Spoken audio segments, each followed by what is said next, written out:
Hey, hey, here we are. I think everything is working.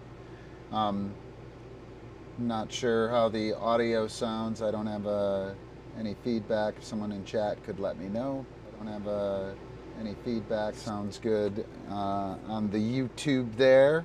How's everybody doing? I think I got everything squared away. I restarted my computer and turned off my cameras, turned them back on. I don't know what went wrong, man. I think it might have been too hot in here, actually. So, hey, Facebook user, go to that link above and friend the bot so we know who you are, or you could just tell us. Tell us, who are you? Good, good. I'm glad it's looking and sounding clean. That last one kind of sucked. I had a really nice show put together and it crapped out on me. But yeah, so is it morning where you're at, Facebook user?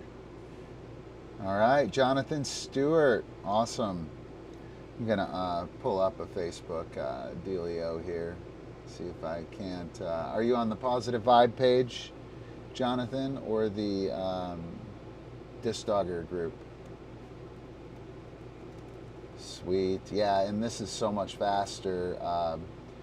I chose ultra low latency for the greater interaction. And yeah, it's all right, Jess. Ooh, DiscDogger, go to that link above, that chat.restream.io. I'll post it again.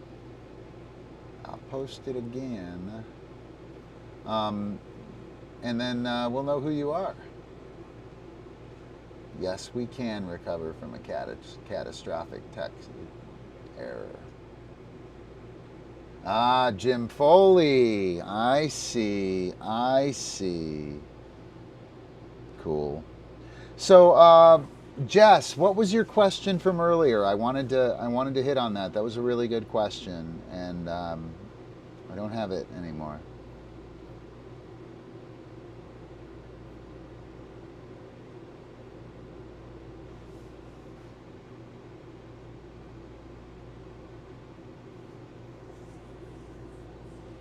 I kind of like the black and white look, actually. I think it looks kind of cool in here. I'm going to turn all of them to black and white. Whoa, black and white, and boom, and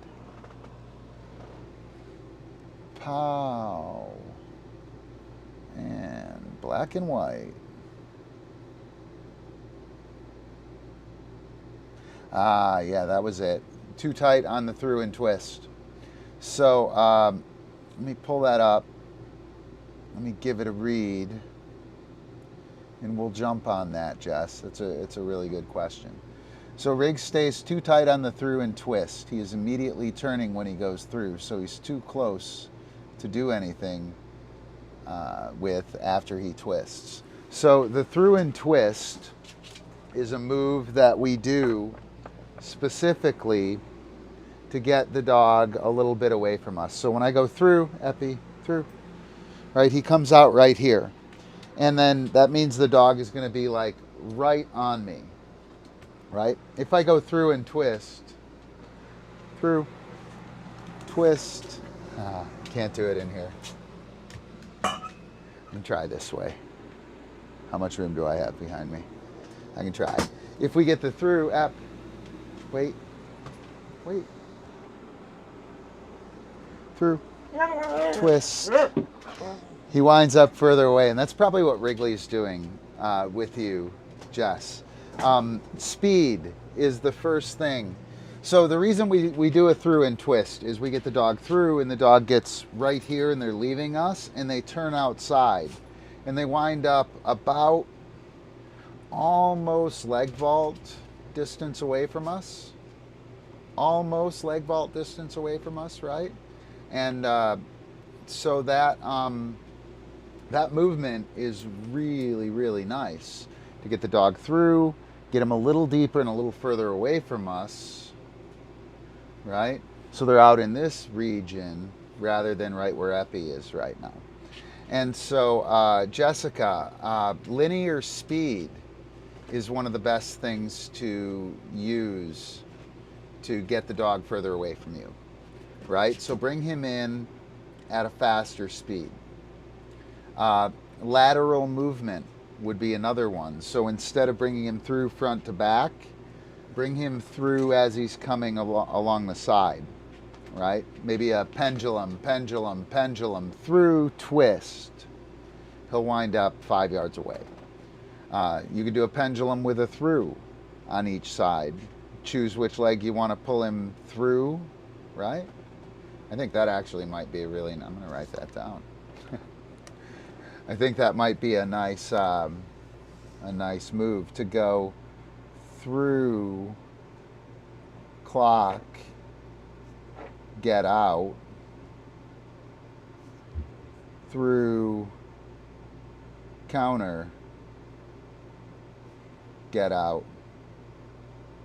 Essentially a through pendulum. And that would be sending the dog through this way, going out that way. Dog comes this way, I switch legs and bring him through this way. And man, I think that could be like quite frickin' cool. You do. So you could bring him through laterally as well. Throw and spin versus throw and twist. Explain that a little more, Facebook user. Yeah, I think you should, Jess. Report in class, man. Let me know what that does. I actually, oh wow, man, that's kind of a bummer.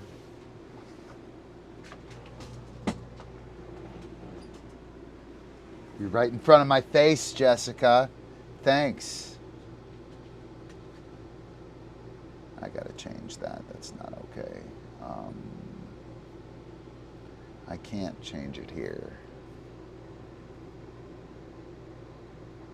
Which widget is this? This is...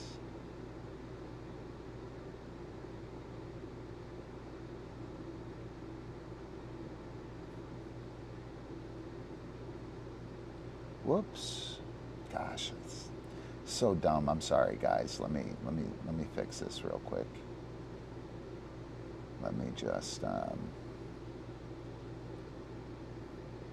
bump up the size of this font. 27. Let's take it up to 36. Come on. There we go.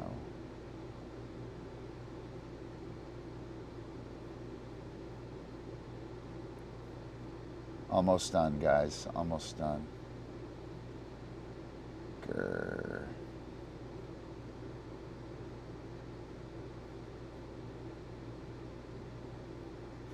Funny.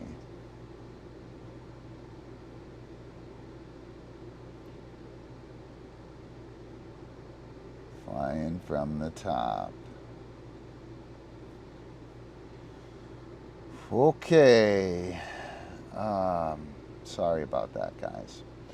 So, yeah, just that lateral movement will totally help him get past you easily. And if you put that into like a pendulum, you know how it works with the pendulum, right? You do the pendulum and the dog shoots by, and then pretty soon the dog is essentially passing you behind each direction on his own, just smashing it back and forth. That's I think where you want to go. Get that cranking, and then give the through and twist and the spin and twist going to each direction, and be sure to mix it in with the pendulum. Don't go and do like 20 through and twists in a row. Do through and twist, do a move, pendulum, pendulum, pendulum, pendulum, pendulum, through and twist, do a move, pendulum, pendulum, spin and twist. or spin and through and spin, pendulum, pendulum, pendulum, like mix it up. I think that that would be really cool. And Facebook user on throw and spin versus throw and twist. I don't know what you were asking there. I'll be happy to address that.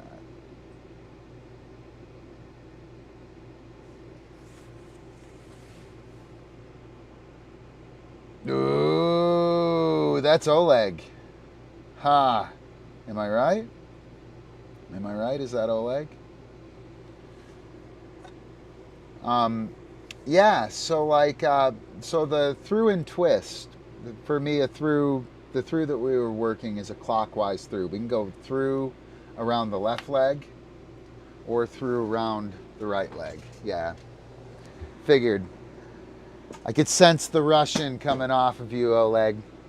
So if you're the dog and I'm standing like this, you're going to go through around the left leg. If you go through around the left leg, that is a clockwise through, right?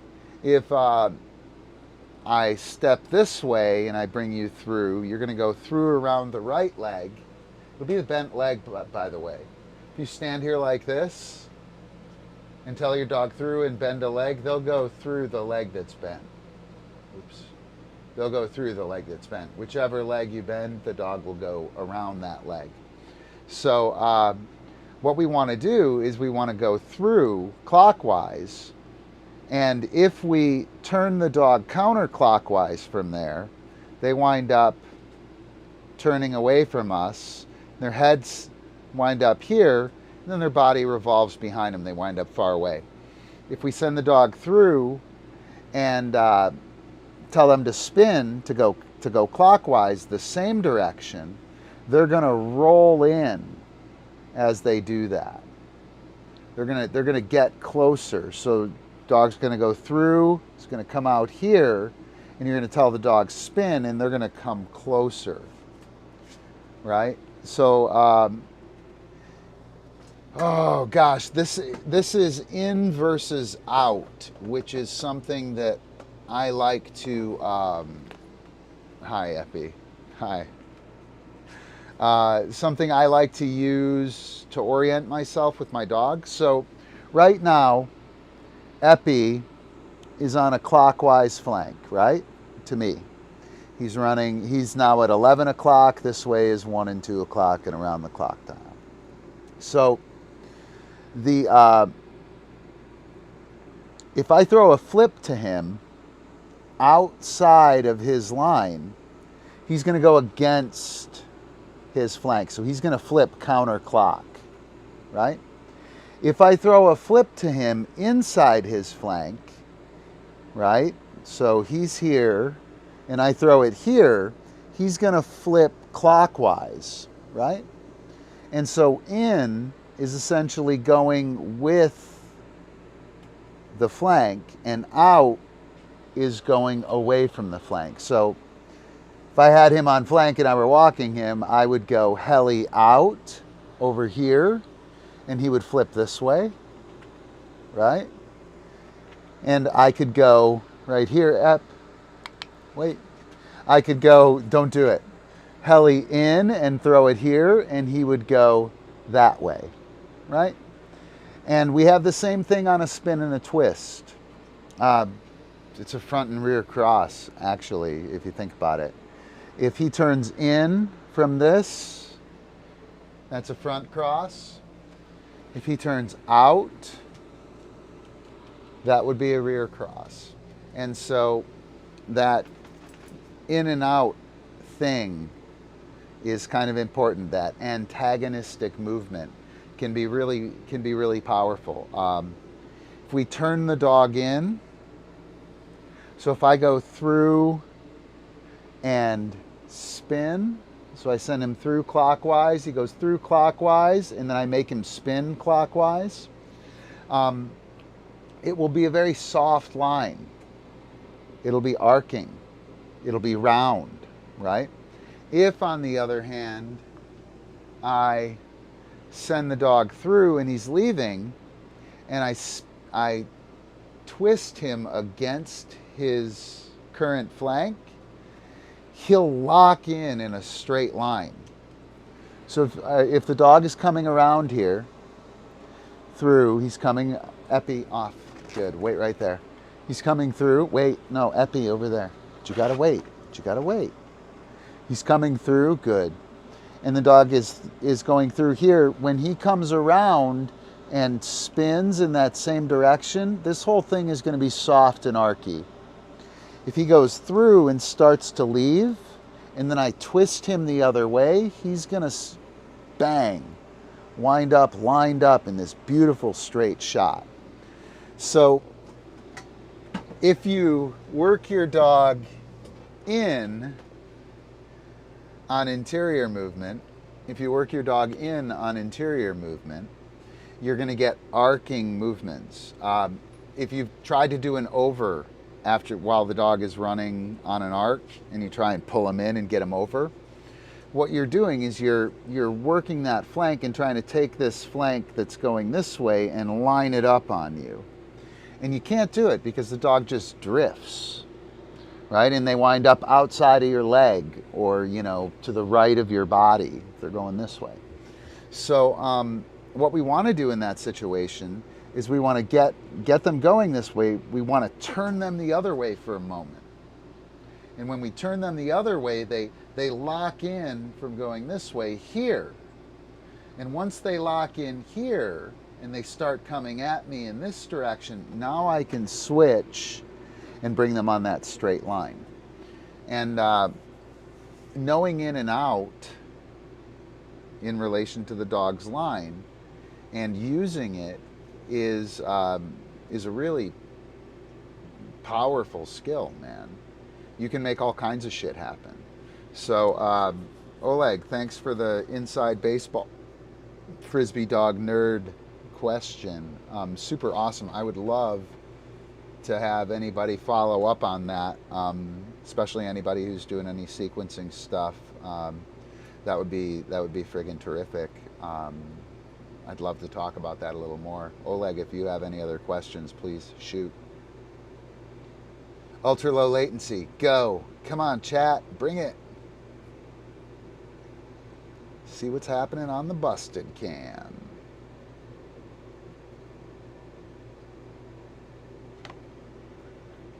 Ooh, that's a little on me. It should be a little further. Gotta see a little bit of the guitar. A little bit of me, the Rockalele European Championship rock. So cool.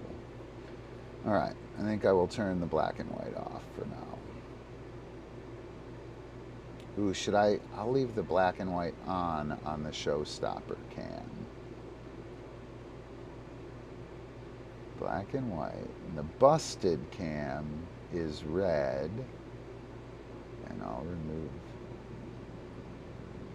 Ooh, no, I'll put me in a boom. And I will switch it. Yeah, that's what I'm talking about. All right, I friggin' love the busted cam. Anybody, am I still here? You guys still here? All right, let's do the rest of this show.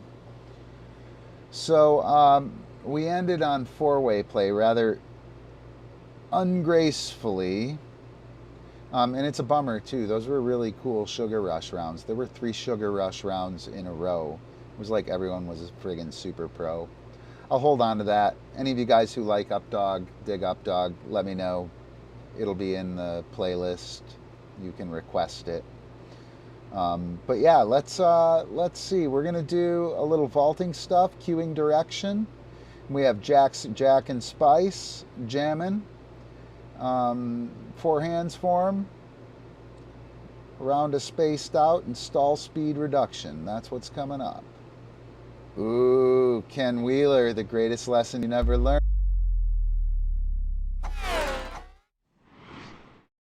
Cueing direction. What type of vault are we doing and where are we doing it? There is no need to show the dog the vaulting platform, and that is obvious. And drawing attention to it takes the dog's eye off the target. Instead, tell the dog what vault we are going to do and point out where the catch will be made. Ready? Top. Good. The trigger for this is the leg moving. The presentation of the obstacle is the trigger. Top. So you'll notice that the dogs break. Yes, good. On the movement of the pedestal. Yes. Good. This gives us the most control. Rebound. And gives us the best ability to time our throws. Good. So he leaves when I break my feet to set the target. We want to use a body motion rather than the disc. Good. Because I can make the body motion happen and then throw the disc. Or I can throw the disc and then make the body motion happen. Just gives me a ton more freedom. And it's a 100% cue. You have to actively teach him not to do that. And here we can actually see that when he leaves the ground, there is a target visible. Like that target is now 4 feet off my body. Target visible. And I wish I could frame by frame this. I can't. There. Target. Come on, one by one frame by one frame. One tiny frame, one more tiny frame, not two. One more. See? Target visible right there. And he's still on the ground, right? When we start with our,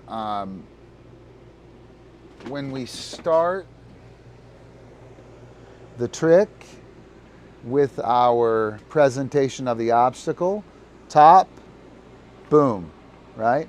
That's the thing that starts it. Stall, boom. That's the thing that starts it, that opening up, that presentation. Over there, yeah, wait, right there. Up, wait. So, dog catch, boom, right? That boom, that presentation, yes, of the obstacle, stall, boom, is the trigger. Okay? Yeah, you be good. Is the trigger. Wait. Stall, boom. Oh, you ready? Stall, boom. I know it's hard, right? Oh, yeah. Oh, that was a tough one. Off. That was a tough one. Get in there. So the presentation of the obstacle is a very strong cue, and we should use it. You shouldn't try and make it go away. And so the dogs here are breaking on my first movement, which allows me to get the disc up there early enough. So you can see that I started the throw before I started to bend down.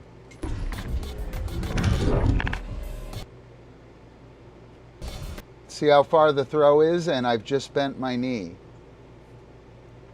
Right? He can't see that disc dropping, and it's already dropped a shit ton. Boom, he sees that back bend a little bit. Now he's committed to the vault. I have a head start. I'm already 3/4 of the way through my stroke. There's the release of the disc. That allows me to make the throw before he leaves the ground. And now he's going to see that target while he's on the ground. And when he sees that target while he's on the ground, he leaves the ground for the target. Right? He's not leaving the ground for my back. He's leaving the ground for the target. It's a very important thing. Very, very important. Wait. Obstacle presents. Perfect. I'll take that in just a second. Oleg. Go, Effie. You're a savage.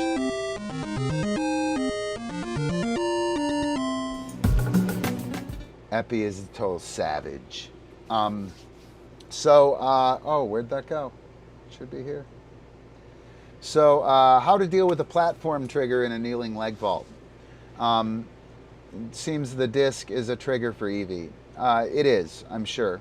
What you want to do, what I usually do in like a kneeling vault is to set up here. Let me see. Set up here, like let's pretend I'm kneeling, right? Let me mirror this so I can. All right, perfect. Yes, that's awesome. So I'm sitting here, right? The dog is right in front of me. I say top, I close, I open. That opening can be the signal or the trigger. I could also start with my leg somewhat straight, top, boom, and lift it up. I could start with my leg somehow cockeyed, top, and open the leg up or present the leg. Either opening up the path or presenting the obstacle. Epi, come on, don't be a fucking bitch. Don't be a little bitch. Go do dog stuff. It's not okay. It's not okay. Nobody likes a whiny little bitch. Oh, Ron, it's showtime. Let's do something. Go do dog stuff. You're a whiny little guy. Super whiny. Ooh, where did I get... Did somebody hit me up on Facebook? Is that a Facebook notification? Larky is studying hard. Awesome. I bet he is. All right, so did that make sense, Oleg? I think opening up the line is essentially presenting the obstacle.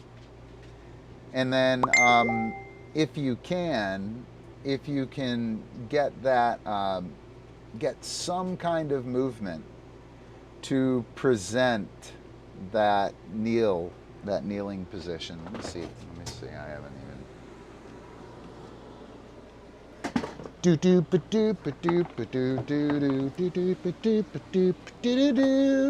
Stay away, or he will beat you down. Stay away. Go. Epi, yeah, I can't do it. Epi will beat Mango's ass. Epi, up. Yes, good man. Wow, that was mighty. Hey, easy, sit. Good, chill. So yeah, I could see something like this, and then up,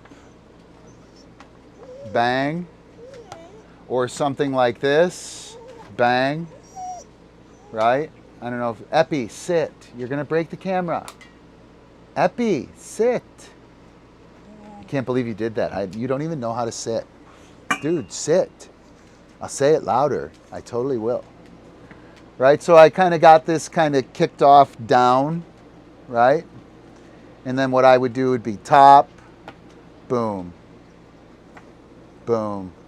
Something like that. Or here, boom. Something that allows me to get a strong trigger. And I would demonstrate if the McNubbies weren't out. Epi might not eat sea and pan, but he would totally eat these McNabs if they were to get in the way of ruining his live stream in front of his people. It's so funny, guys. Anytime this music comes on,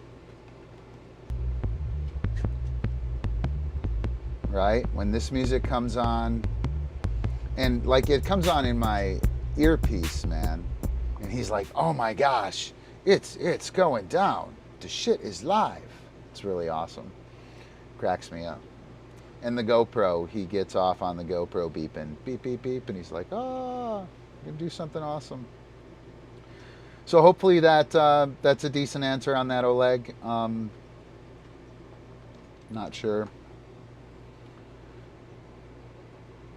Opening the line and opening the line is nearly the same thing as presenting the obstacle.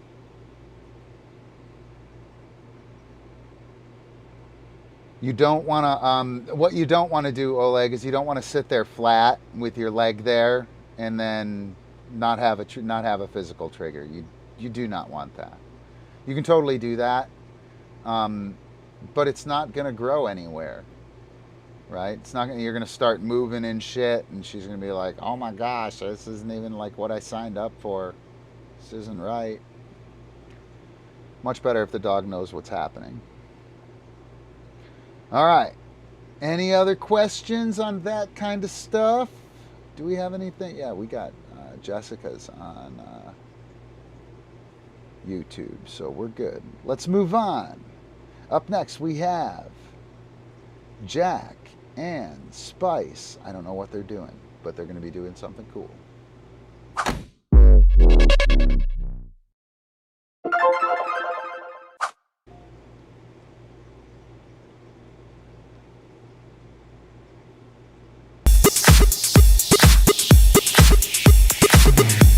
Girl.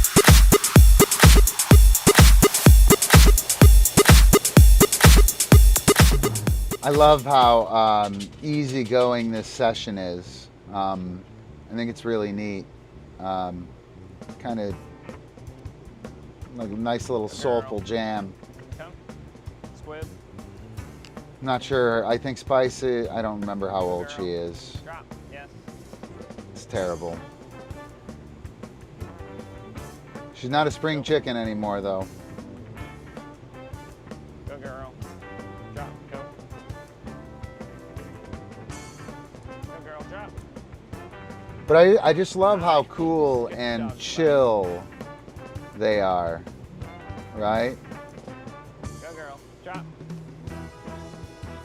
Yes. Come. Squib. Yes. Go. Right, and notice that Jack is throwing everything to make Spice leap. Drop. You should be able to Ink of the Dragon, but I think you should do Go, Patreon girl. at a level that gives you access to the class or classes you want. Drop.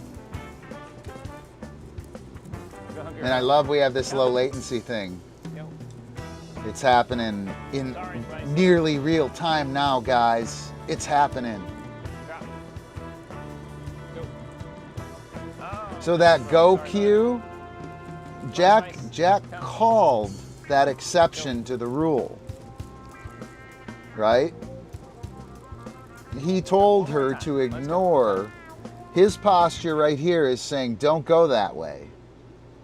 Don't go that way. Although he is actually standing in clock, but he's kind of like hesitating.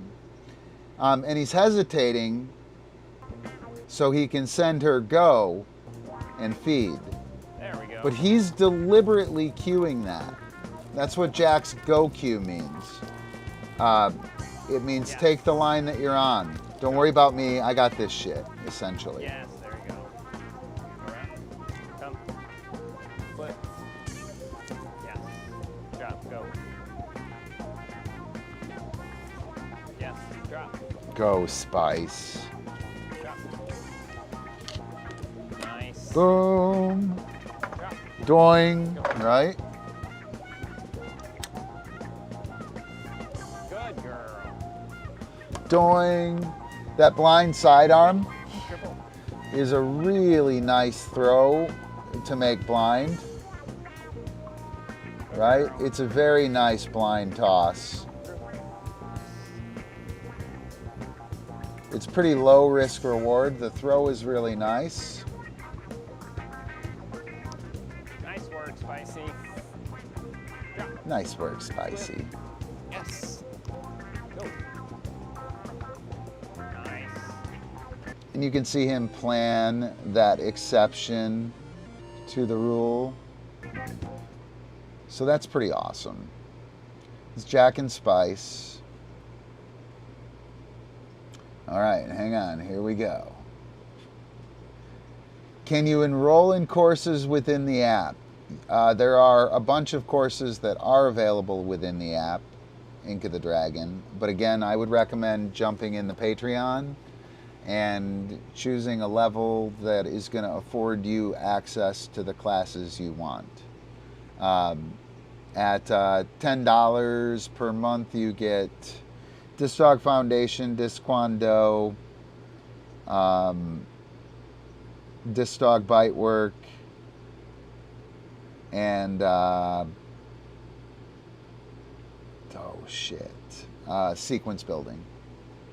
And then at $25, you get all the classes that we have, $25 per month. So you should look at that angle. I would look that route.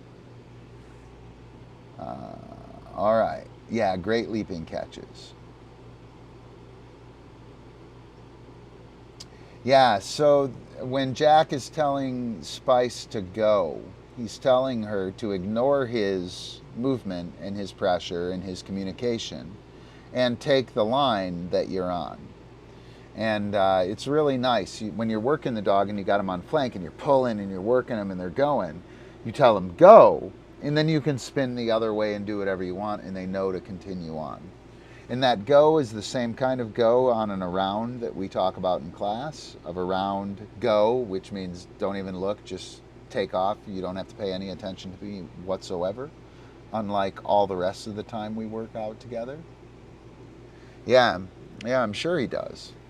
So Jack calling that exception allows him to get the performance of breaking the rules while maintaining the rules, right? And you want to do that. That's one of the reasons why I do the example, non-example so often, right?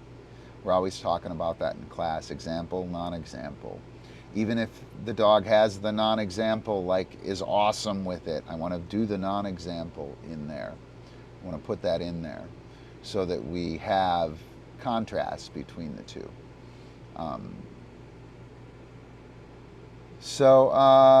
Let's see. Can you talk about a dog that will drop, but if you say anything after, move position, or cue for a throw, then just attack and maul the disc they just dropped at their feet? Yeah. Out yes, bite. Out yes, bite. Out yes, roller. Avoid that at all costs for a long time. Out yes, bite. Out yes, roller. Attention between each trick for bite, throw, setup move. So you have attention for access to the disc and access to the handler and team movement. And then out yes, bite. And don't fucking say anything that's going to make her attack and maul. Right? Avoid that. Only get out yes, bite, out yes, throw, and oh shit, what was the other part of it? The other part that I mentioned.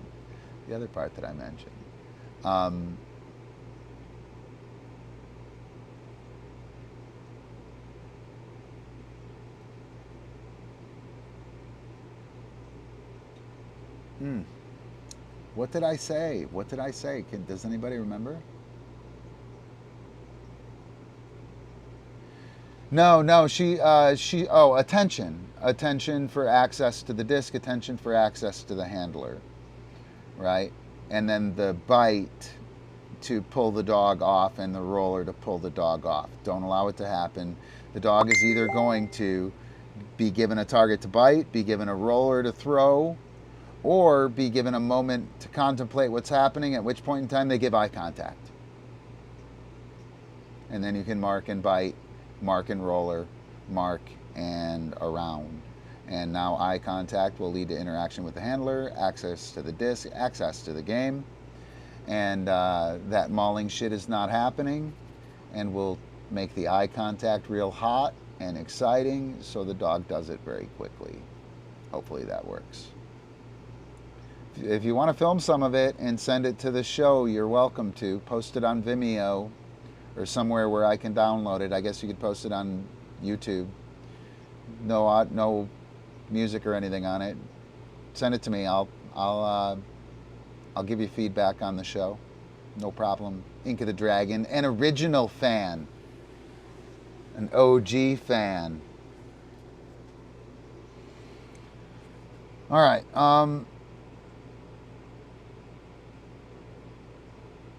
Yeah, you need to teach him a go, Alicia.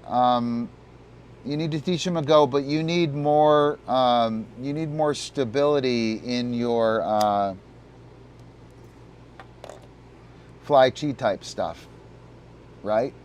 You need to play around with that. Little bit more playing around with that. Once you kind of got your feet under you with the drop, everything feels pretty confident, and you're starting to explore those forms rather than simply be able to do them, then I would think you would want to add in that exception to the flanking rule and allow you to skip the pattern that you're doing within the fly chi stuff, but use the pattern and foundation and skills you develop from that to run that dog really well and set him up for the go. Does that make sense? I think it does.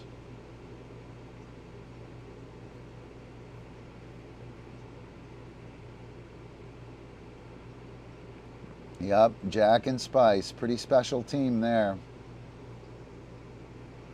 Awesome. Awesome, awesome. All right, hit me up with any other questions you have. We're going to move on to the four hands form.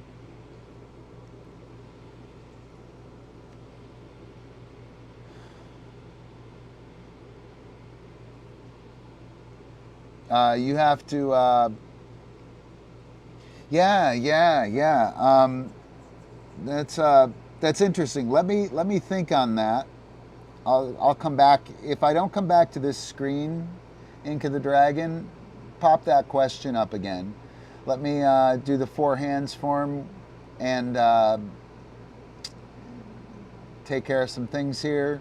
And then I'll come back and we'll hit on that question that's on the screen right now. Sound good? Awesome.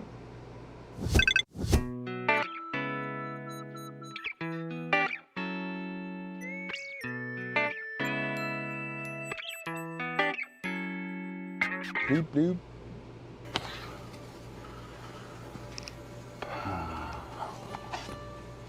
So this is the four hands form. And this form is super important. Right, four hands form. It is one of the, I call it the Holy Trinity of Disc-Kwon-Do. So much of what we do is coming right out of this form. Loading discs, preparing to load discs, being prepared in general, switching stances, having mastery over four throws, getting a sense of space and time with the throws, getting a sense of depth of putting them and hovering them out there at a particular distance. Whole bunch of shit. Like this is essentially a zigzag drill. The difference is we have four throws that are standard, and it's a form. It's not a drill. It's not about the future. It's not about getting better. It's about knowing what you're doing and understanding what you're doing and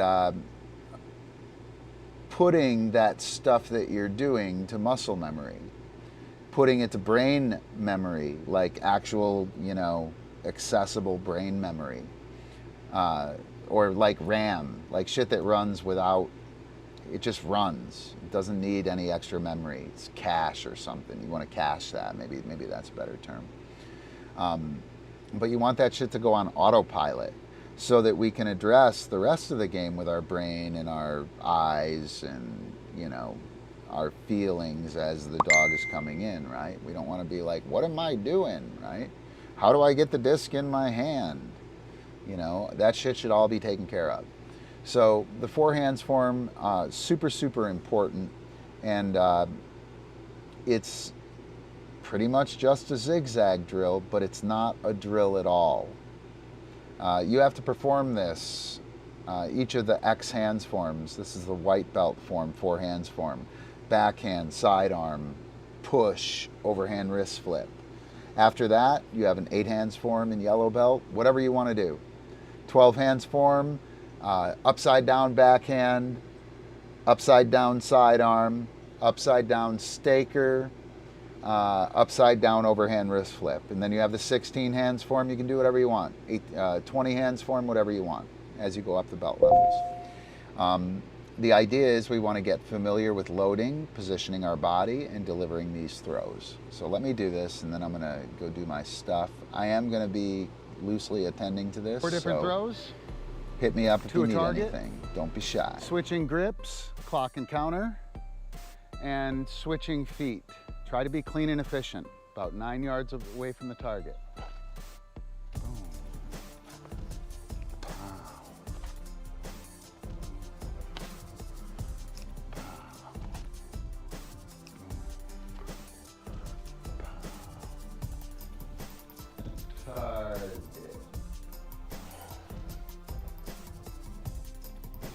Backhands are going to the right hole, to the 2 hole.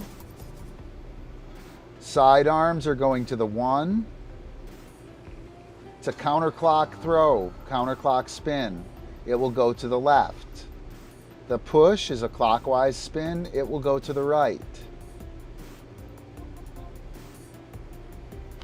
The overhand wrist flip, counterclock, it will go to the left, to the 1. It's the other thing you pick up with this. The push is a clockwise spinning throw. It is thrown to your right. It's not thrown straight out in front of you. Overhand wrist flip is thrown to your left because it's a counterclock throw. It is not thrown out in front of you. There we go. That was a good one. I'll take it. All right. Backhand, sidearm, push, overhand wrist flip. Clockwise throws will go to 2, counterclock will go to 1. Backhand to 2, oops, to 1, 2, to 1. Okay, and we're looking for a nice clean transition with the hands and the feet. I'll swoop to 1 for 2, switch. Swoop to 1 for 2. That's not confusing or anything. Switch. All right, looking good on that overhand wrist flip. Not.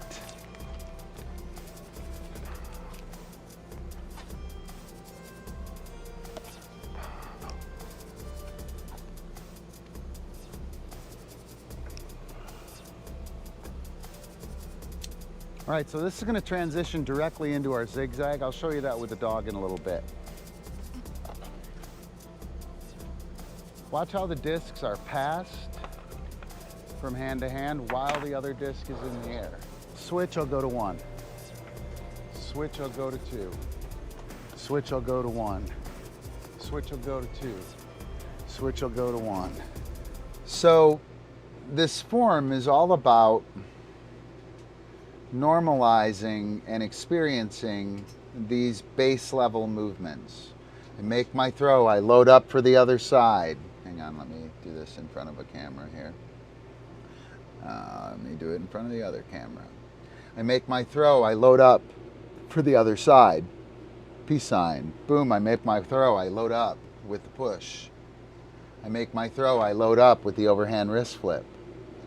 I make the throw, I switch to the backhand. I make the throw, I switch to the sidearm, right? And loading the discs when you do that, and I have,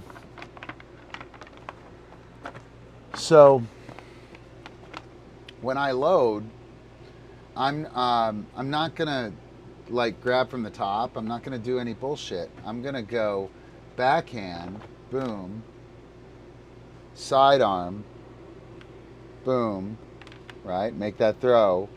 Then I'll go push, boom, and then I'll go overhand wrist flip, boom.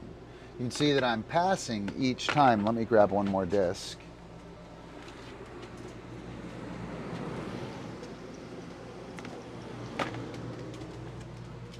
you can see that I'm passing each time to the throw.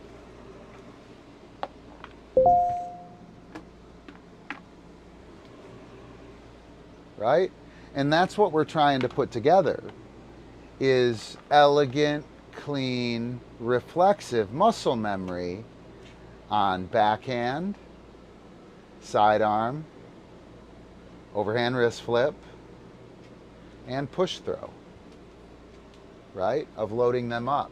And then the reflexive action of making the backhand throw, switching, loading up, making the throw, switching, loading up. Where's my dog? Come on, dude, hustle. Boom, I make the throw, I switch, I load up. Come on, dude, are you ever gonna get here? Boom. And now I'm wired to load up right away. I'm wired to switch. I'm wired to find my target on this side for the clockwise. I'm wired to find my target on this side for the counterclock. Huge, huge skill, man. Totally huge skill. And it's only as good as you work it. Right, so as on each honestly throw, as you work we're it. actually moving this to here. There's the backhand. So funny. Moving this So to there. impatient, Epi. Moving this to here for the push. Can't let anyone talk, Moving it not to even there for the myself. overhand wrist flip, or here for the overhand wrist flip. In each throw, we're actually moving this to here. There's the backhand. And you're loading to where you Moving throw this from. to there. I like that chesty Moving point of view this for grips. here That worked for out the pretty nice. push. Moving it to there for the overhand wrist flip. And you can here. Turn that over or leave it right side up and turn The your other hand overhand over. I'm going to wrist show you flip. guys, you know, it's a pretty good time to show this right now. Let me show you this. So with the loading, if you're, oh, is this true? No, it's not. If you're gonna throw with a catch low grip where your fingers are underneath, like you caught it below your waist, you can catch below your waist, catch low, thumb is on top, fingers are on the bottom, backhand, sidearm, whole bunch of other shit, right? But those two grips, this grip, right? We can also catch high. So anything above our waist, we tend to catch with our fingers on top because we can't do this shit. So we catch high above the waist. That would be the push, the overhand wrist flip, upside down backhand, some other shit, right? So when we're catching, when we're throwing from catch low, point your hand down, you leave the disc with the logo up. When we're throwing catch high, you leave your hand down and you turn the discs upside down. And now the bottom disc is perfect for you to grab there. So each time, just point your hand down, and if you're catching low, peace sign or backhand, you can just drop it right in there with your hand pointing down. If you're throwing overhand wrist flip or push throw, something with a catch high grip, epi off, you can turn the disc upside down, keeping your hand down, and now you've got a great overhand wrist flip or push throw, right? I also like to turn my overhand wrist flip or my sidearm upside down. So you're my dog, you're coming this way. I turn this right to where I'm throwing from, and I make the throw, bang, right? But if you turn your hand, turn the disc upside down, you have access to the underside or to the catch high grip. Good luck. All right, let's watch the rest of this video, see what people are talking about. What are you doing, chat?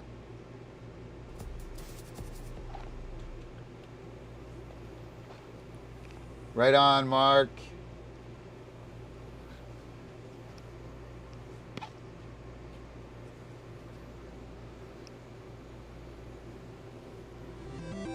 Ooh, that's it. That's it.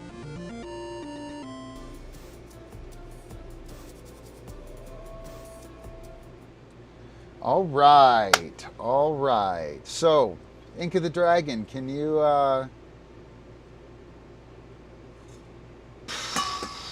Okay.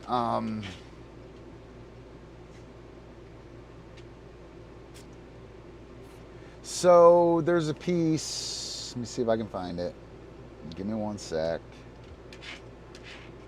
Screen share. Screen share. And what am I looking for here? Expanding the flank, I think. And around the world. Run the dog around the world. Figure out which way that the dog wants to. I'm sorry, I'm looking at. You're looking at it too. Huh. All right.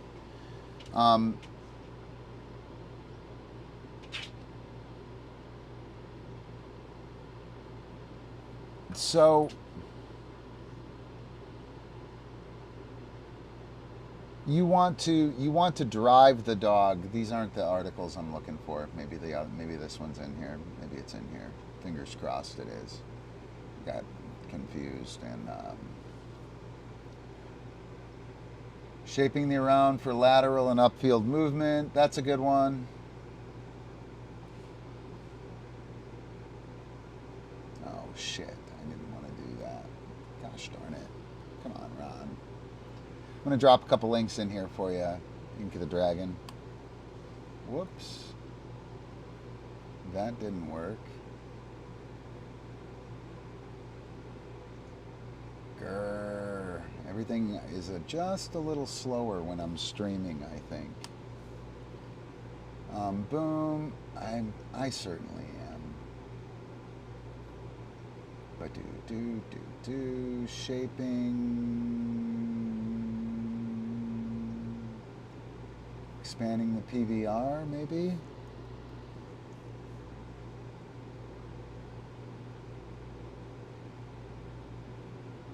Yep. So this one here as well.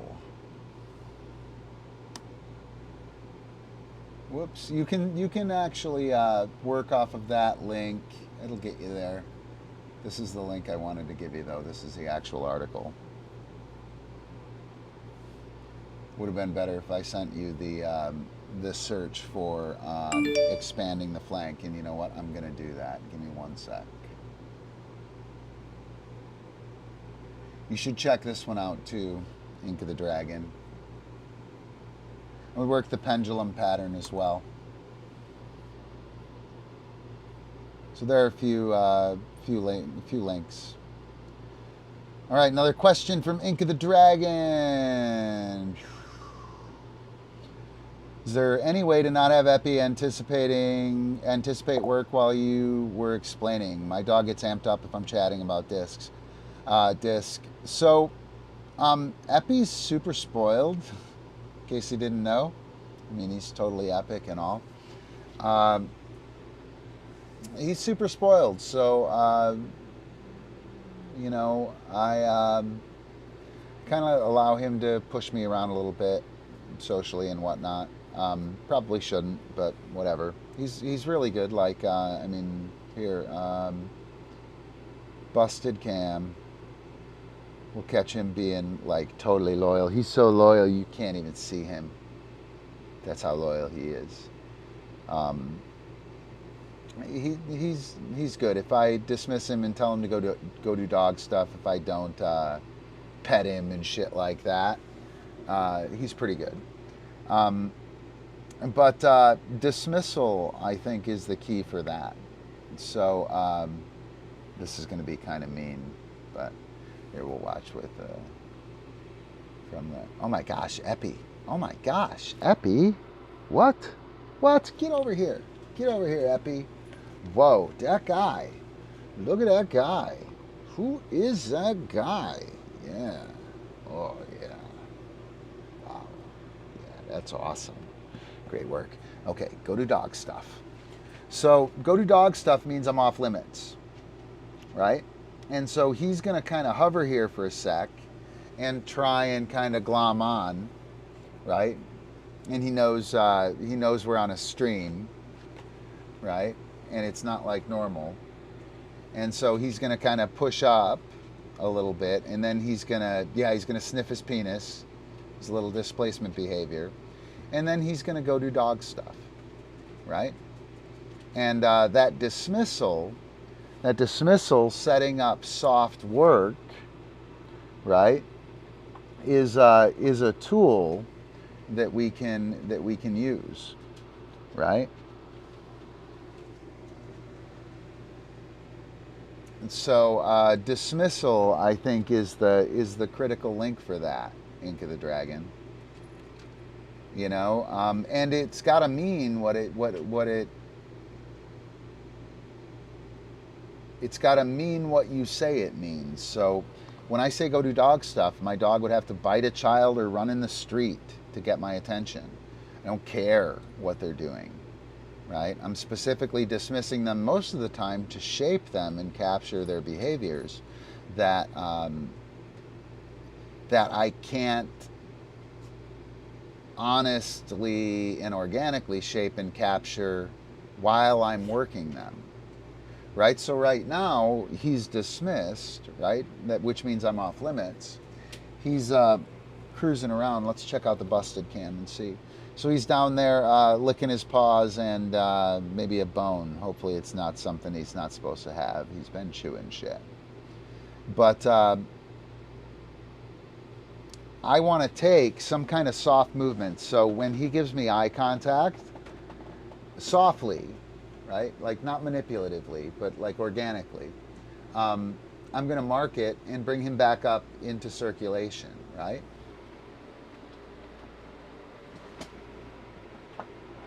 Yes. Oh my gosh, look at you. Get up here. Holy cow. Wow, that was great. Good work, right? So that eye contact that he presented just absent-mindedly, without any intent, right? Without any, he wasn't trying to manipulate me. He wasn't saying, hey, motherfucker, let's play. You know, let's play, dude. Come on. He wasn't doing that shit. He was lying down there, and he happened to look up, and I shaped and captured that. That's the kind of stuff I want to shape and capture. That's what I call soft work, right? So, yeah, well, you know, this is all... So here's the thing, Ink of the Dragon. All right. So here, we'll put this up so everybody who's not following the chat can get it seen up there. So I'll just let everybody read that for a sec. Anybody who wants to. And then, so here we come to the next question, and the completely logical progression here. How do you eliminate the whining? So, operant dogs that have been clicker trained, know that their behavior affects their consequence. Okay? They're, yeah, right?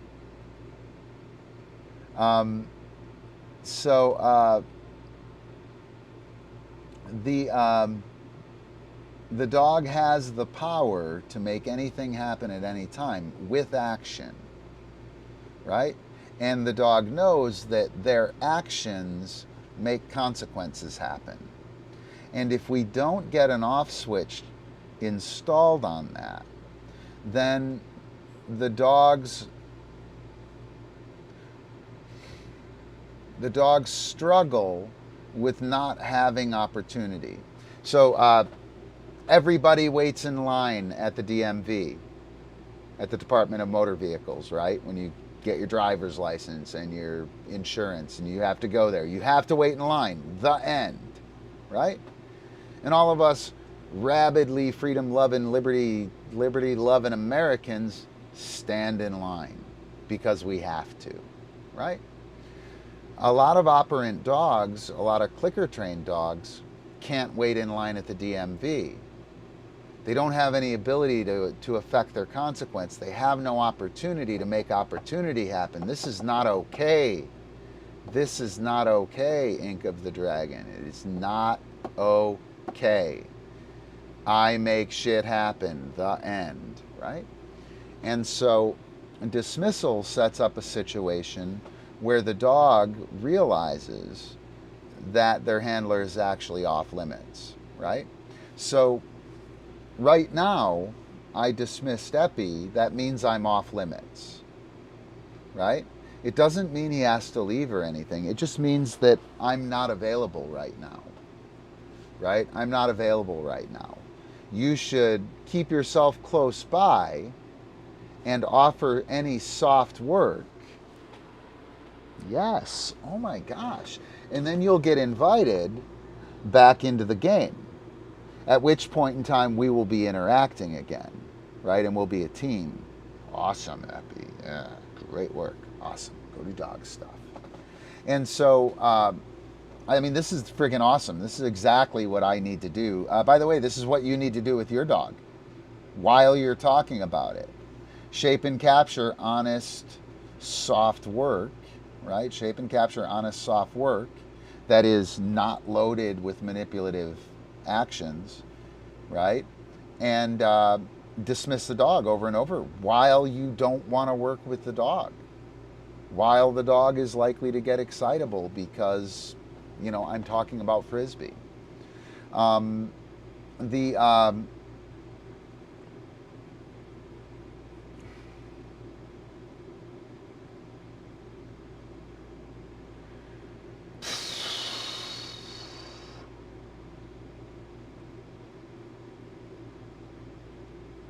don't even know how I'm going to go to chat. Yeah, look at that. Look at that. You're fucking perfect. Thank you. Thank you. No, you do it all the time. I'm doing it right now. Organically in the moment with a plan. I'm doing this thing. He's a dick when we're doing this thing. If I make any kind of movement at all, he's up here, oh, Ron, pay attention to me. You never let me out and we never hang out and shit like that. It looks like he's fucking abused, man. The poor dog's abused, right? And it's not the case at all. He just has this habit and this situational history of doing that, right? And so I've let him get away with it. And now what I'm going to do is I'm going to set up this situation where so here, check this out. So he's looking up at me and now he's pegged. You can't see it, but he's pegged and he's like looking at me like, okay, I'm going to give him eye contact and that shit's going to work, right? So what I'm going to do is I'm going to actually look at him and offer the eye contact. Let me see. Can you see his tail wagging? You'll see his tail wag when he gets the eye contact, right? And so he offered eye contact and it didn't work, right? It didn't work. And it's okay. It's fucking okay, right? It's okay. Being okay with nothing happening is really important. Epi knows that he can't make anything happen right now, and he's totally cool with that. And that's important that your dog is cool with that. So when you are engaged, that they're experienced with not having access to you. Hopefully that makes sense. Hey, Facebook user. I only know you as Facebook user. If you go here, a boost. I don't know what a boost is. If you go here, oh, a boost. Yeah, total. The dog is totally abused. The dog's abused. That dog has been abused. I mean, look, he's so hungry for affection. So hungry for affection. That poor dog, he's so hungry for affection. Right? Funny. So who is that abusing Facebook user?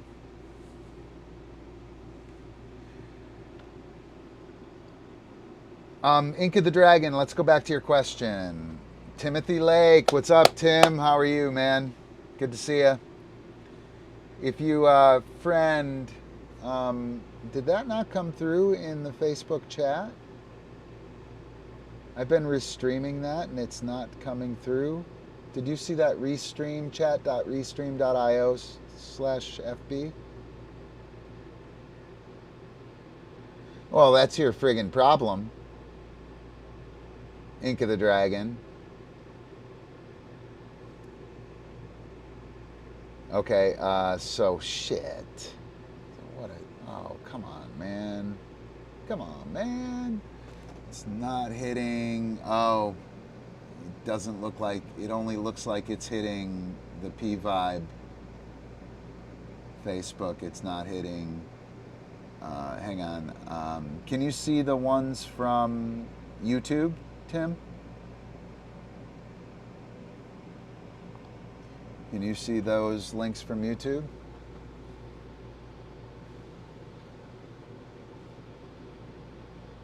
No, we'll get to it, Ink of the Dragon. We'll get to it. Okay, so you can see the ones from YouTube, so I can just post from YouTube. Hang on, let me post the restream thing from YouTube.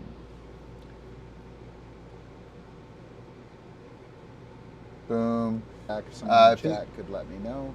If you hit this link here, chat, and you're on Facebook, link to get noticed.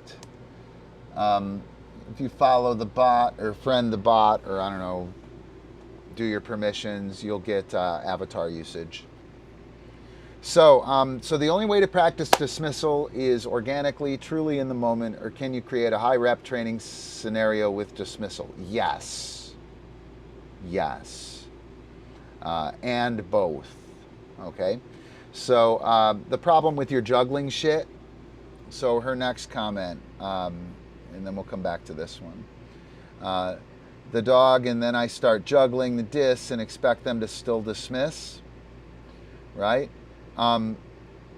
Yeah, you do. You do, because you're juggling discs and you told them that they were dismissed, right? And then when you dismiss, you can't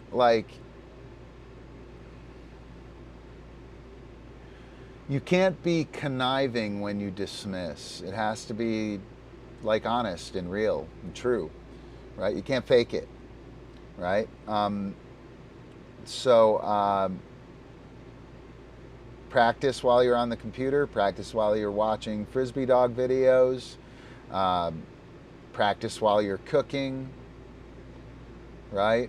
You want to hit the dog, you want to hook up with the dog on soft work, right?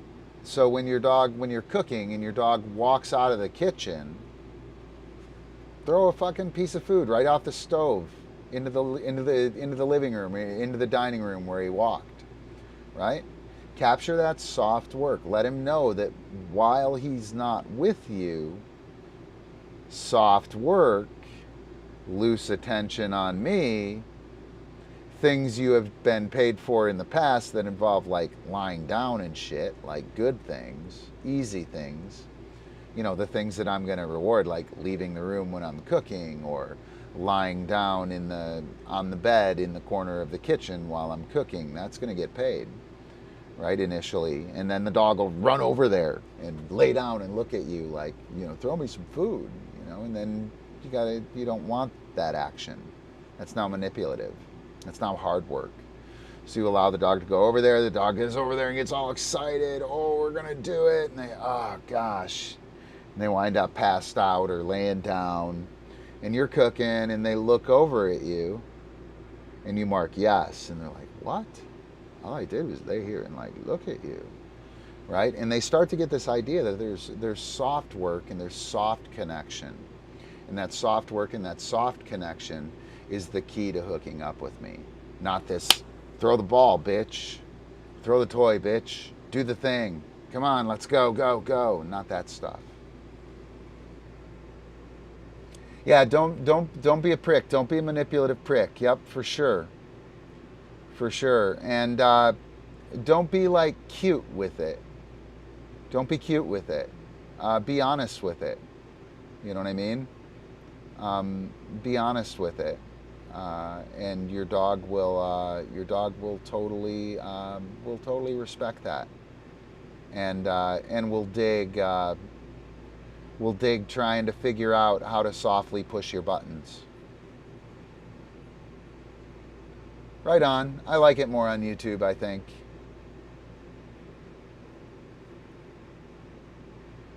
So yeah, man.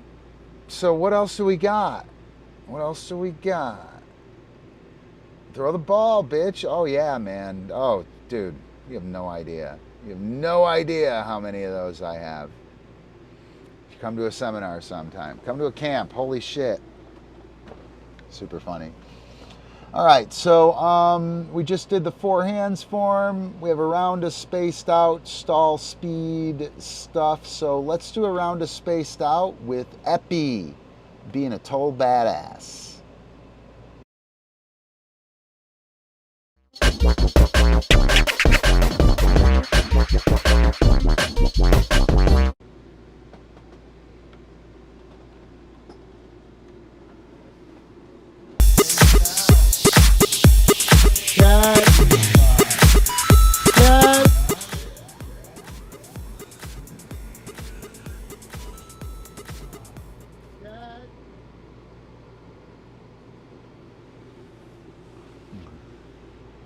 All right, so when I play this game, I use this game as a tracking game. That 2 shot is the only shot that's going to be like a running strike, right? Everything else he's going to slowly move from zone to zone for. That's my goal, is to get him to track from zone to zone and never sprint. And I'm not doing too bad a job of it.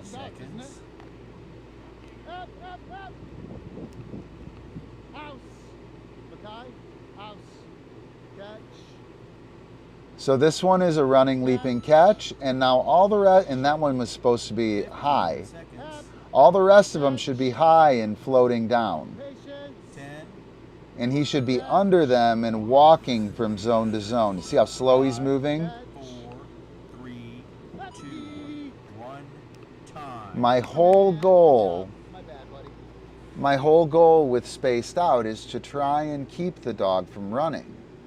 I want to move them from zone to zone in a easygoing, head up, ass down, kind of crabbing around the field. And then when I get a catch, he's not moving fast. If from there the line shapes up real good for my next throw, then I'll cue out, deliver a leaping strike, right? If it's not going to shape up well for a good leaping strike somewhere, I'm just going to say catch and throw it high, let him drop wherever the hell he wants, and have him walk it down. And so within spaced out and greedy, what I've been trying to do is to essentially pick the times that I want to make a move for a proper leaping catch, right? I want to choose that moment. I want to choose that moment real clearly. I want to be like, you know what? Right now, we're set up, boom. We're going to make this big leaping catch. All the rest of the time, I'm going to be like, yeah, nope, I'm going to throw it nice and high. He's going to walk it down. Just keep him on his heels. And so I use it as a tracking exercise and as an exercise to get a feel for when I can make a leaping catch happen and when I can't. I think if you played any of the throwing games within Updog, spaced out, 4-way play in particular, maybe Fun Key, but like any of them where you have a bunch of different angles you're throwing in distances, it's really hard. It's really hard. It's not easy, and it's really easy to throw it to the zone and make a throw that your dog completely cannot catch, is never ever going to catch. And so discretion is the better part of valor, in my opinion. I use a tracking drill, and I'm picking and choosing the times that I'm being proper as a Frisbee person. So, but yeah, it's Epi playing Spaced Out. One catch away from 135 points. Epi, you almost got it. Right, Timothy? Yes. You and all the rest of us. I'm guilty as charged in that frickin' round. In that round. And I was trying to do a good job of not doing that. What the hell, man? Not okay. Not okay. I don't play in the super rainy times for the most part. You know, where I'm at as a trainer and a handler, I don't need a lot of time. I don't need a lot of like time in the seats or hours on the motor or hours on the machine to get shit together. So like when the weather gets shitty and it gets cold and stuff, I don't have. There's nothing I need to plow through on Ink of the Dragon. You know what I mean? I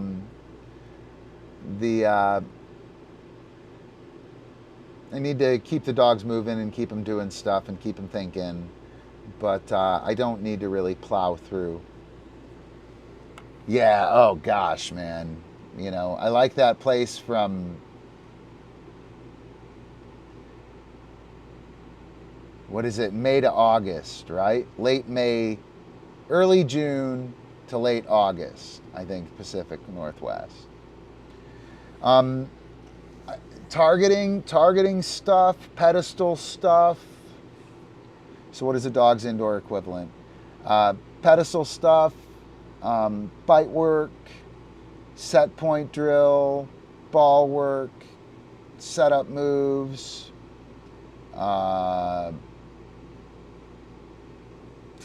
pedestal multiple, unicorn tricks, that kind of thing. Hopefully that's helpful. All right. Tim, I made some stupid plays where I knew better to wait to throw just another hot second, and he fucking threw it anyway. This is no chance of catching it. Throw it anyway. There's no chance of catching it. Throw it anyway. Right? It's so dumb. So dumb. Catch versus drop, I think, is a really key thing for me, Timothy.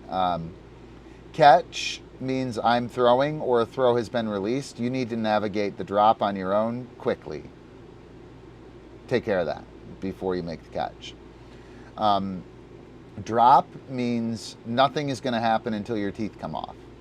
So within the Spaced Out game in Greedy, I'm deciding anytime I'm throwing a tracking throw, unless I need the drop to happen in a specific place on the field for some reason, anytime I'm making a tracking throw, I'm just throwing and saying catch. I'm saying catch and then throw, right? And he navigates the drop on his own. He knows that when he hears catch, whatever, I just take care of the disc on my own. I don't need to drop on cue. But if I cue drop, right? If I cue drop, nothing happens until his teeth come off. So I want to set up my drop and a leaping catch to keep the dog honest, keep the team in practice, build my skills of reading position out there, and build the team skills of delivery for a leaping catch on a line to a place in space, which is what that game is about, that Spaced Out game is about. And so that catch versus drop thing really allows you the best of both worlds. And so that's primarily what I'm using Spaced Out for. And it has dramatically reduced the number of bonehead plays that I've made with, you know, that's impossible. I'm going to throw it anyway. right? And you friggin' know it when you do it. You freaking know it. It's unbelievable. Yeah, super, super important. Drop versus catch. And again, if you can, share the idea to work that within Spaced Out and Greedy. It's extremely useful for the games. And I originally started doing it to not damage my queued drop. But I think, knock on wood, with continued skillful and thoughtful use of it, that it will really firm up the drop queue as well. I believe it has. I could screw it up still, I'm pretty sure, obviously, by only playing those games or only tracking. You know, I had some problems only tracking for a while. I was only tracking, not setting up any strikes. I'm trying to track, strike, track, strike, track, strike. So alternate between catch and drop. That's kind of one of my goals. I haven't been able to do it. We've been doing Bike Club, and I play for points in Bike Club. I'm not fucking around in Bike Club. We have to win. Those are the rules. We have to win. If I never play for points unless it's Bike Club, because the team is important. All right. What else was I going to say? That track and catch, or catch and drop, track and leaping strike. When you throw the tracking throw and the dog is walking from zone to zone, when they make the catch, they're stationary. They don't have an outrun. They're not going anywhere. They're stopping right where they're at, and they're turning around towards you. And that is super useful for setting up the strike. Tim, the problem that we have when we make the stupid impossible throw is that the angle is almost there.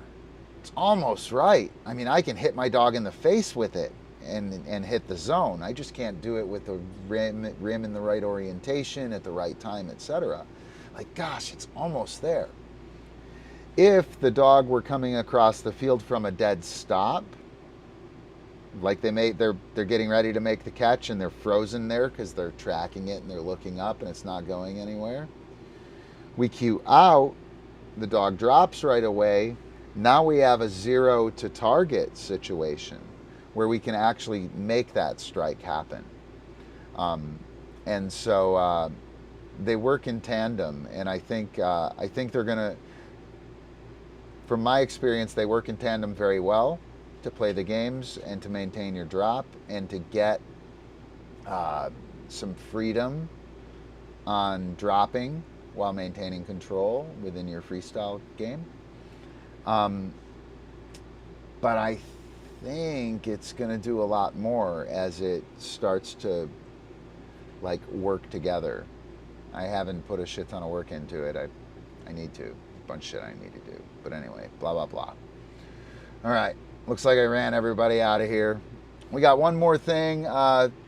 Questions, get them ready. Comments, ideas, get them ready. We got one more thing here. We're going to do reverse chest fault to dog catch, stinger. Watch Epi be a badass. And then we're going to do stall speed reduction with Epi. A super simple method to get your dog to check in with you and to pay attention to the handler on skills like overs, running vaults, shit like that. Here we go.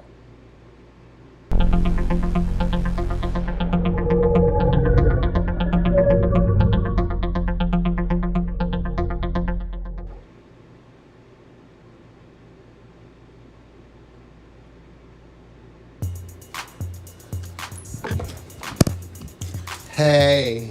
So he blasted me on that round. Good. And that's what it should look like. Much better speed there. Yes, good man. Aus. Easy, stall. Hey. So you could see him speed up when I cued All right, that. so I'm gonna I'm gonna fix that. He's coming in a little hot on that Super simple fix, by the way, guys. You're gonna laugh. back stall. So I'm gonna go ahead and I'm gonna fix that. Ouse. Ready? You're gonna laugh. Snazzy twist. Boom, through. Good. Snazzy's a sweet Yeah, setup move. good man. Ouse. Stall. All. That's it. So you can see him start to go right there, and then he's like, oh, wait, nothing happened. Good, I can't reach it. Done deal. And all I'm gonna do to fix that, I can't reach it, is to not throw. Ouse, stall. All. So now you can see him questioning from way out there. He questions very So early. that he comes in with a little more patience. Yeah, no shit, A little Tim. more question as to what's happening. Mine. Everyone wants their dog to know It's actually exactly the what they're opposite doing. Side stall we normally I don't do. want that. You're happy? Ready? I want my dog to question it Snazzy until they twist. get verbal confirmation. Bang. Yeah, so I'm gonna lock up with him. Ouse, stall. Good. Off. Much better speed. Right? Ouse. Absolute money. Oh, that was a good try, Epi. Absolute Stall. money. Just withholding the throw. You can Good. you can motherfuck them as well. You can like oppositionally feed them real aggressively. Right? So they're running at you and you can say stall and they go, and as they're coming you can whip it past them behind them. Yeah, pretty sweet, man. And super simple. And again, everyone seems to want their dogs to know what's happening on the field like it's autopilot, right? And people think I send my dog around and they just go around, right? I want them just to go around. And what happens is you then say the word and the dog learns they can bolt and take off, and now the dog is driving your game. The dog is releasing, the dog is setting up the moves, the dog is pressuring the handler, and now all of a sudden you're trying to catch up. If, on the other hand, the dog questions the cue, so I give all of my cues as questions, through, and my legs are together, and the dog says, hey, Ron, there's nothing to go through. At which point in time, second after I say through, I then open my legs, right? And that confirms the cue. So the dog, I want the dog questioning. When my dog's 18 yards away, like Uppy was on that stall, and I say stall, and I put myself in position and everything's ready, I'm standing here just like this and I'm ready, right? I want him to go, when is that dude gonna bend over and when is this trick gonna happen? I don't want him to go, sweet, he's in that position, let me go maul him, right?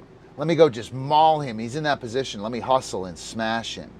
And they'll do that if you let them. They'll do that. They'll totally do that. That's how they want to roll. And if you let them, right, and you roll with it and you participate in the ass hattery, you're in it. And you let them, and your dog will do that, right? Again, I'm much more interested in having my dog question the route and consult the map than I am in my dog knowing exactly where he's going to go and when he thinks he wants to be there. Yeah, for sure, Tim. Yep. Yeah, trigger. I just solved 90% of problems in Frisbee right there. Trigger. What's a trigger? You know, and you have to know what the trigger is, and then you have to make the trigger mean what you say it means, right? That means selecting the right thing, being observant, knowing that it is the right thing, and then having the discipline and the fortitude to not get pushed around.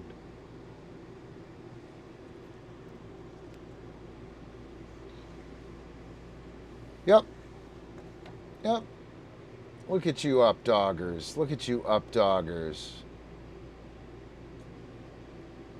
So I've seen it happen mid-freestyle routine in competition. Cued it, but it wasn't ready for it, and the dog flails in the air. Care of dog comes into play at that point. Yeah. Yeah, and you know, when I watch around a freestyle, I see the cues. See which ones are not taken. See how the handler responds to those cues not taken. For me, with an up dog, if you everybody gets a 4 in care of dog for doing nothing but being safe with their dog. Everybody gets a 4. If you do something above and beyond, you can get a little higher. If you get anything lower than a 4 for me in care of dog and up dog, you should either know what it is or probably find me and ask me what it was. The care of dog thing, you know, there's a baseline for me at 4 points, right? And I'm aware of how you're cueing your dog.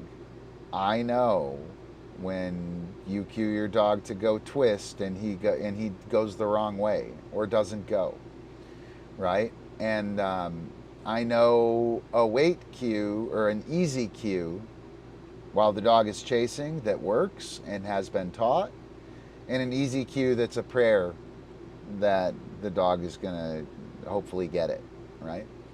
And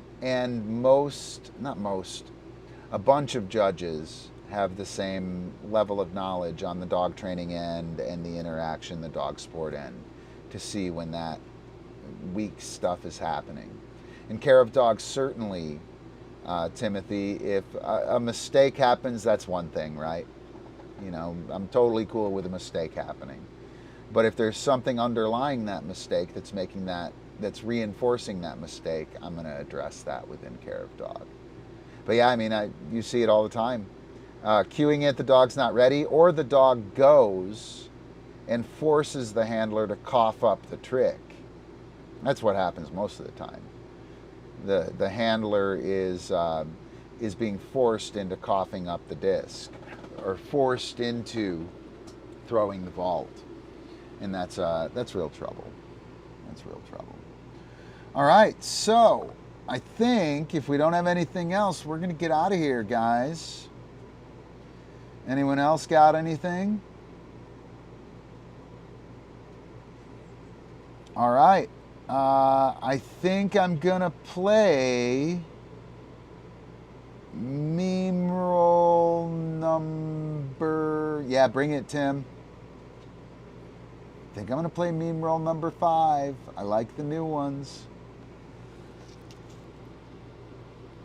The low latency chat, definitely better. It's pretty responsive, actually. Which is great, because I totally want to have more interactive chat. I got a bunch of cool things here, man. I got a bunch of cool things.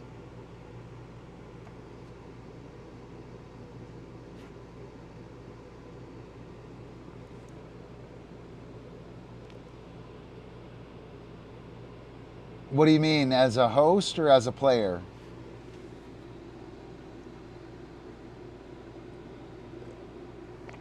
As a player, the games are tiny. Tiny. Tiny. Tiny little games. They sound powerful and mighty on paper. They're tiny little games. And that's not to say they're not cool, they are. If you have a huge leaping dog, though, or a big athlete, it sucks because your dog is going to overjump everything. Your first couple FDDOs are going to be all about trying to figure out how to do this shit with a dog who jumps twice as big as the landing zone. Everything's super short, 7 to 10 yards probably. It's very, very short. That's the biggest prep I would give you, is that everything is very short and tight. It's not nearly as grandiose as it sounds like or feels like when you're processing it, right? as a host, I really don't have any advice, Timothy. Ask people to be responsible for their timing. Ask people to be prepped. Capture a few people who are ready at the line. Thank somebody who was prepared and ready to roll. Right? Mention somebody on the PA that's ready to roll. Right? Keep that rolling. Try and build a culture of being prepared and being quick and efficient on and off the field. That would be helpful. There's a lot of structure and organization there. The more you can settle people into a peer pressure, community enforced behavior, the better. Hopefully that makes sense. Games are tiny, dude.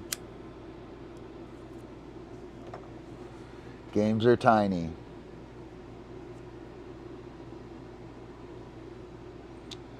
All right, so here we go. We're out of here, guys. Meme roll number 4.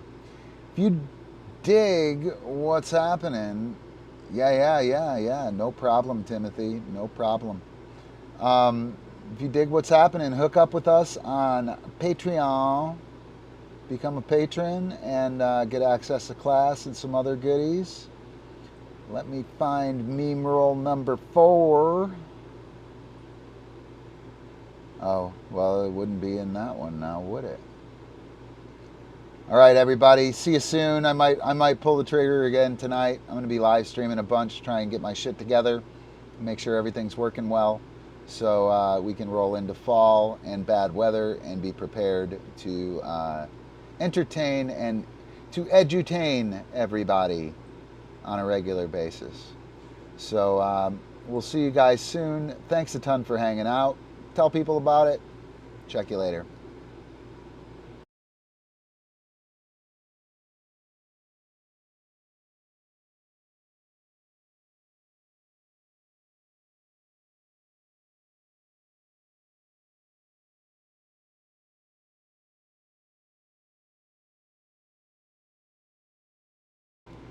See you, Timothy. Thanks, man.